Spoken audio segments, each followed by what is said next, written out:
आओ देखो हो गया फिर दौड़ होगी शुरू देखो किवें जा रहे हैं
Part of this procurement exercise. Procurement may sound a very innocuous kind of a thing, something you go and you just procure. But as far as this exercise is concerned, there's a background to it. In 42, there was a great food scarcity in the country during the Great War. The Department of Food was set up, which became the Ministry of Food in 47. And then the Green Revolution came along, great march of progress was done by this part of the country, and therefore these contributions are come to. What we handled during this operation is about 1,812 mandis, 26,000 RTRs, about 1 lakh laborers are working there, and 35 to 40,000 trucks every day are moving this stock. And the last paddy season, which we have completed now, it was about 140 lakh metric tons of paddy that was procured. The number of just gunny bags I was talking about was about 400 million. 400 million bags. I mean, I can't keep account of that. It's very difficult. I don't even know how many zeros there are. The total amount disbursed for this procurement was 23,132 crores. In a year, it touches about 40,000 crores. It is this 40,000 crores which works into the Punjab economy. You see those flashy cars, you see those grand mansions coming up, and those big fat Punjabi weddings. It is this money. So that's what makes the economy of this state tick. That's the share in wheat, that's in rice.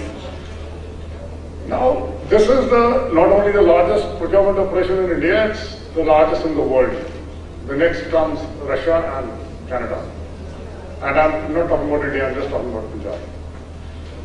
And for this, we brought about a system where the banks have partnered with us, and how we've gone about it, I just explained. Now we have these two web portals where we do all these bills, this allotment of shillers, payments to RTRs, farmers, so on and so forth. We've computerized all the purchase at the mandi level, computerized the processing of payments, stocks, lifting, etc. And I'll just quickly go through it. What has actually happened is that there's an automated electronic front-end developed to address the challenges. Now, what exactly? I'll just quickly go through this. This is the process. The RTRs are issued these RuPay cards by the banks. We have about 14 banks. I think the two being represented here are part of that. We have 14 banks which have issued these cards, and then there are 8 banks which are the banks which have installed these POS machines. They install these POS terminals in the mandis. All purchases are captured electronically via swipe of the card, Then the purchases are reported by to the e-portal, and e-portal interacts with the government. The sanctions are given, approved on the portal, and the payments automatically move to the accounts of the RTRs and the farmers wherever they choose to. This is how it is. This is the card is issued to the RTRs. The POS machine is there. There is a swipe, and the data files are generated. The approval is given. The settlement of payments is done. Payment of the RTRs goes into the account, and the MIS is generated. It all happens within 24 hours. Earlier it used to take months. You don't even know where, in which mandi, who has bought, purchased what, where the stocks are. Now with the one swipe of the card, I know online, real-time basis, where are those 140 lakh metric tons of grains, where are those 400 million bags. I can give you a breakdown right to the last bag. This is the e-portal that works there, and those figures I've already talked to you about. The system provides benefits to all the stakeholders: the government, the RTS, the banks, the payment network.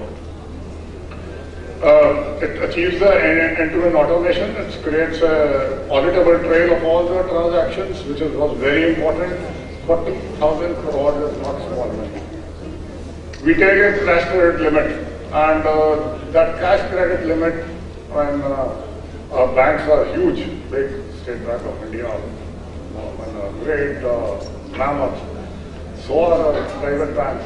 But no single bank can afford to lend that much. That kind of risk coverage cannot be taken by. So it's a consortium of about 66 banks which gives this cash credit limit of about 24,000 crores in one procurement. So the benefits are at a fraction of the earlier cost. The government does not bear any infrastructure costs. The banks generate income from the float. The terminal deploying bank pays economics from the float, and by charging a transaction fee, the payment network charges no fee from the banks for this. This is the portal screenshot. Now we have made use of this system to go further and brought in the GIS and GIS technology. Earlier what was happening, sitting here, we had no way of knowing as to where these stocks are being moved from a particular mandi to a particular shallow for paddy and to go down for wheat. Now we have the GPS coordinates of all mandis, all rice shallows, all go downs in the state. And the portal itself decides where the stocks are going to be moved. This is the snapshot of the screenshot of the portal. The reading as per the GPS comes, which is the shortest route, which is the nearest mandi, which is the nearest go down, which is the nearest sheller. So to go for shelling there, otherwise there was a lot of crisscross movement across the state, and we ended up paying a few thousand crores as extra charges in transportation, which has been saved. This is the custom milling statement. The milling of this paddy, 140 lakh metric tons, used to take months and months and years. There was no record. Now with the click of a button sitting here, I know right now how much has been done. As of today, we have already done 77% of milling for the paddy procure this season, which has never been done before. And it is only because we've been able to monitor it real-time basis. This is the wheat exchange portal, which will now become active as on 1st of April. We've already worked on that last season, and it works very well. Even the bags, I was talking about those 400 million bags, we can account for each single bag.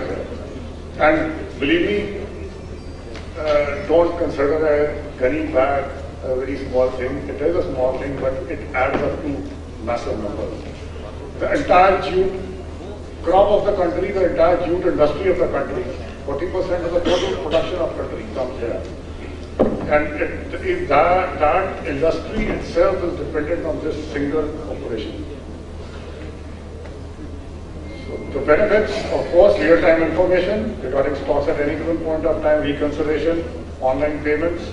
When the payment is made through the National Payment Corporation and the banks, and it goes straight into the account, and sitting here we know in which account the money has been credited.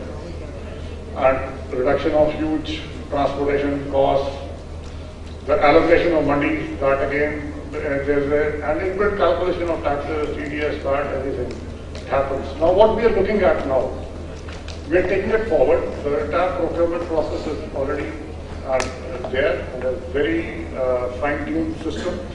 Now we take it further from the godowns to the distribution to the last beneficiary, the man who is from a BPL family. He is illiterate, he does not know what is due. So including the biometrics along with these POS machines, that is where we are headed. Punjab is one of the only 3 states in the country which have 100% Aadhaar issued. In fact, we are now at 102%. Or you will ask me how 102%? Because 100% is on the basis of the 2011 data census. I am talking about today. So little kids under 5, so they are being included. It's coming up to that. And seeding of the Aadhaar is the highest in the country. We are at about 88% today. As soon as we do it completely, we are ready to go online with this. So this is, thank you so much for this. This is what we are looking at, and the question I had asked that since we already have such a robust system and we are coming to that fair price shops and distribution, the answer to your question is yes, you'll soon see